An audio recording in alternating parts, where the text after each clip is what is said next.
Hello guys, so I came to make yet another video about katanas right here. I'll show you. I know this isn't really a good example, it's sort of just for visual effect. It's kind of cheap, but oh well. So anyways, yes, what else was I going to say? One point about katanas I think that might be good to make is that since typically their hand guards go all the way around like this,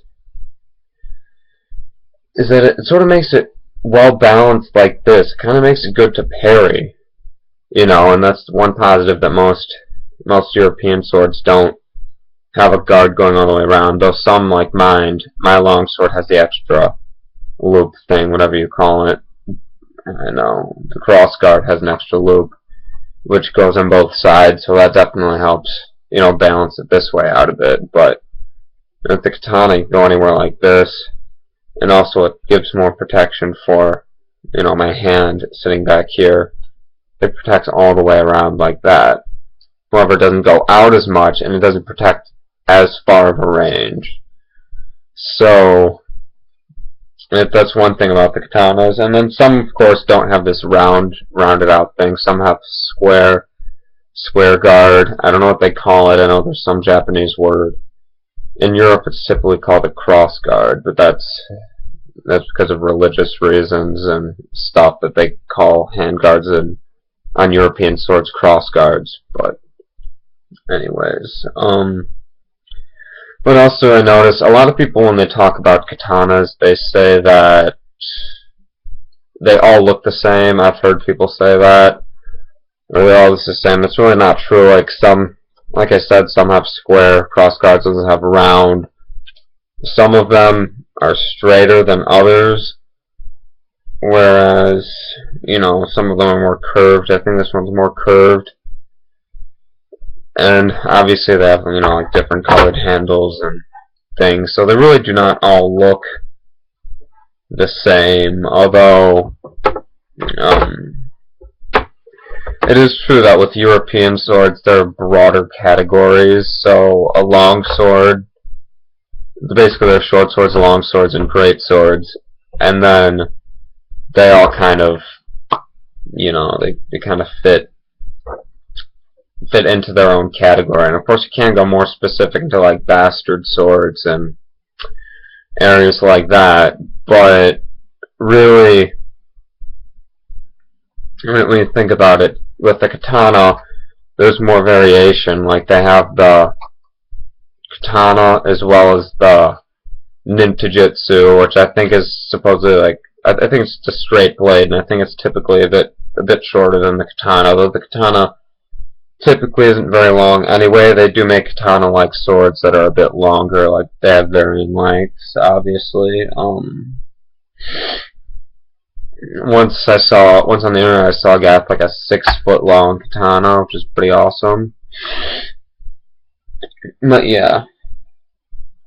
So, you know, there are different variations amongst katana as well, and that's the longsword. And I think part of the reason people say that is because with long swords they have different shaped pommels as well as guards. Some have straight guards with the bent up guards, some have brass guards, some have metal guards, and wood handles and leather wrapped handles, and sometimes the blade is blackened and so forth. Well, I know they did that to their armor in Europe. I don't know if they did that to their swords so much, but yeah. One thing I might want to point out is that, Laura, don't distract me. I'm sorry. One thing I might want to point out is that for the length of most katanas, they're generally two-handed, and I can tell you they're not really balanced well at all for one hand. And like this right here, for what length it is, I feel it should probably be more lenient towards a one-handed weapon. Well, maybe it could do two hands, I don't know, but like I feel like they're only balanced to do one hand, whereas European swords typically are balanced to do both until you start getting bigger into the two-handed area, or smaller into the one-handed area, like they have bastard swords. And then, if it is short enough to a certain point, then it will be specific for just one hand, and then same with two hands. If it's big enough, it will be specific for two-handed use. But this here, I think, is kind of a short blade for two-handed use, and so are most of the other katanas I've seen. Not that all katanas are short, and again, they can be longer. I don't know if they call it something different or not. But, yeah, that is definitely one major downside, because when you have a short blade, you may want to have a shield or something to block. Of course, samurai don't think used shields at all. But, yeah, I personally think that, a shorter blade just being two-handed, it's hard to explain why you don't really want that. It's like, the advantage of a shorter weapon is that it's one-handed and you can maneuver well with one hand and stuff like that, but that is definitely one downside I've found with katanas in general. Again, not all katanas, but most of the ones I've seen. So, it's definitely something you have to keep in mind.